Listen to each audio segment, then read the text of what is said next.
Hi, my name is Bill Patrianakos, and what might surprise you is that I'm a heroin addict. I came from an upper middle class family in the suburbs, had plans to go to college, become a doctor, and so much more. All that got derailed when I got addicted to heroin.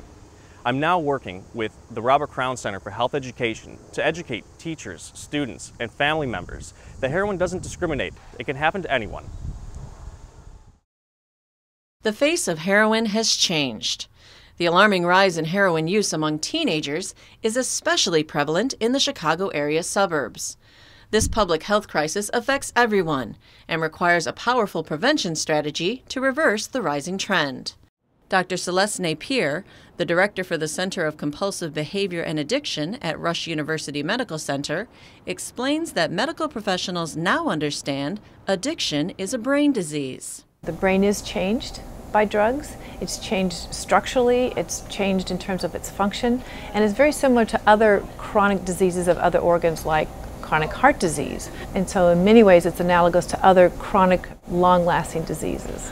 The U.S. Substance Abuse and Mental Health Administration says the number of people using heroin is growing at a faster rate than that of any other illegal drug. Since 2002, heroin use in the U.S. is up 53%. Users come from all socioeconomic groups, and many began their journey toward addiction in high school. Most users tell researchers they didn't have any idea how addictive heroin is or how quickly you can get hooked. I was the last few years of high school, it was senior year specifically, and it's kind of blow-off year, just having a lot of fun. I had never had a lot of fun, before that. I was a very nose in the books kind of student all that time. And I met a lot of new people, and while all this was going on, I had, I'd always felt a little sad, a little different from other kids, and I had a little depression going on, undiagnosed. And so what happened was, when I was first introduced to marijuana and other drugs, I took the shot and I just tried it, just to see what it was all about. And it ended up that it actually was pretty innocent. It wasn't as scary as all the teachers and the commercials made it sound. So, once I had that in my mind, I kept on doing it. And the reason I kept on doing it was, because first of all, drugs feel good, and anyone who tells you otherwise is lying to you. That good feeling Bill talks about comes from a part of the brain known as the reward pathway. We have a reward pathway because we need to feel good about doing things that are important to us, like eating. What happens when you take drugs is those drugs overwhelm your natural reward system, and it becomes swamped, and so it can no longer control the extent of the reward, and that's part of the euphoria or the high. It also becomes overwhelmed in such that you may want to take the drugs again and again and again. Heroin belongs in a class of drugs called opiates. Most of us know about them because they're prescribed for pain relief, with commercial names such as OxyContin, Vicodin, and fentanyl. They can all be addictive if misused. Addiction occurs when the drugs derail the body's natural chemical reactions that create normal brain activity. In the brain, we have specialized proteins called receptors. And these receptors are what the normal transmitters or chemicals in the brain use to signal different neurons. For example, to say, oh yes, I see an apple, I understand it's an apple, and I want to eat an apple, and when I eat an apple, it feels good. So that system is the very system that opioids can then work on. And they actually stimulate those same receptor proteins, but when they do so, they overwhelm it. And so you're actually activating and hijacking then a natural reward system when you're using drugs like heroin. New research indicates prescription pain pill misuse can lead to heroin use.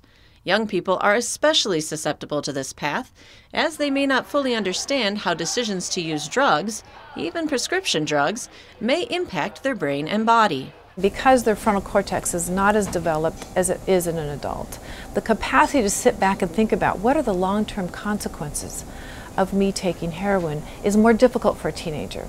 The future is hard to see for a teenager, and we know that to be true, and that's the way the brain is built. Because what's important to a teenager is what's going on in their lives now. During the teen years, kids' brains are hardwired to begin taking risks. That risk-taking can lead to experimentation, which in turn can lead to addiction.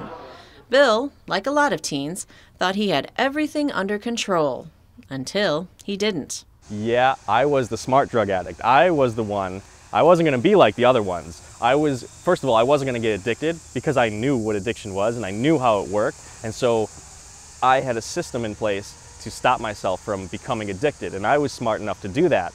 And I was also smart enough to convince myself that it was working, and it wasn't. And so, I just thought I was the special one. I thought everything that everybody thinks.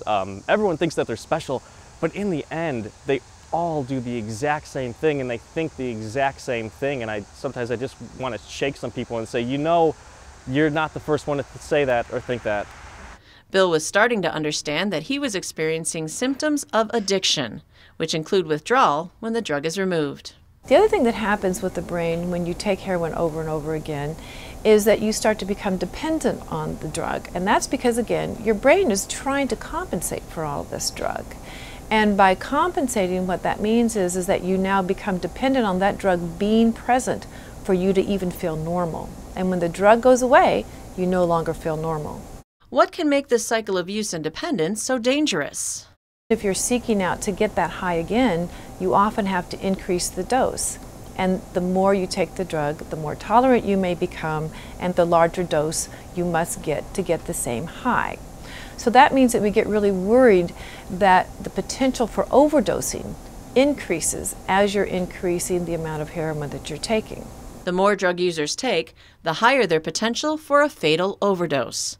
Bill is the first to admit how lucky he is to have escaped from heroin addiction alive. But he admits the cycle of addiction took a huge toll on his life. I mean, at the end of the day, your dream was really sacrificed, wasn't it? It's gone now. Yeah. This video was funded in part by a social services grant from the city of Naperville and partially sponsored by Walgreens. Produced in partnership with Rush University Medical Center and the Center for Compulsive Behavior and Addiction.